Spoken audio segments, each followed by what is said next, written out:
All right, let's go to the snare drum. Oh, you love snares, don't you? Yes. All right, I'll bypass the processing. Let's take a listen to it try. And here is it with the processing before we talk about it. That sounds pretty cool. So I want to just get some snap out of it. I don't want to make it too ugly, but the key is to get the VCC to react just enough. So I kind of lined it up to drive the VCC a bit more, and then I dug in and almost maxed out the 8K yet again. But this time I needed a little bit in between, so I think I have a little bit of 3K in there, just for the point. Yep. And then adding a bit of 100. Just a bit of 100. And you put it on the bell setting here, so you want to focus it. Yeah, bell is so good for the snare drum. So low end bell leading into our VCA compressor. And let's see what you did here. Somewhat similar setting. You have a 2.5 ratio. Actually, no, I shouldn't say similar because you went faster attack here. Yep. Fastest release, faster attack. Let's do this. Let me first hear it with the EQ, and then I want to see what the compressor's doing because I got some questions for you on this.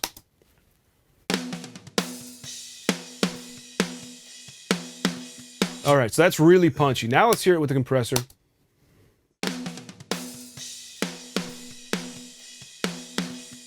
So you're taking a little bit of that extra crack off the top up part of it, but it's really extending the middle and the end of the decay. You're kind of extending it. Now, can you talk about why you're doing that? And my question is it because you have the sample that's already has the attack, or is it what's the reasoning here? When I'm doing this, I'm not even listening to the sample. The most important thing here is that once I've added that EQ, the snare drum is too sharp sounding and too dynamic. I'm just trying to hold the dynamics back because I want the snare to sound consistent, and I want to add a little trash back to it because I'm boosting. It sounds really solid, but it's like too solid. So these guys are really coming to pair. I mean, you know that when you're cranking this stuff, you're absorbing it a little bit with this medium attack VCA compressor. These guys are a package deal, right? Exactly. Let's take a listen one more time with the compressor.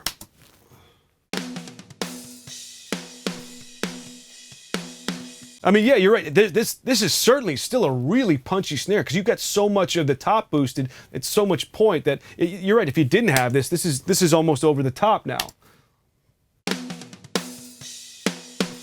mean, that's going to hurt someone's ears. Well, it's just too much snap. So that it's really, look, it's a combination of having one device which brings back the energy and one device that pushes the energy out. So the VCC basically controls how much transient gets through. The EQ is how hard I want to push it, and then the compressor is how I want to control it, which is actually reining back in what I'm pushing it. So those three make a really good compromise.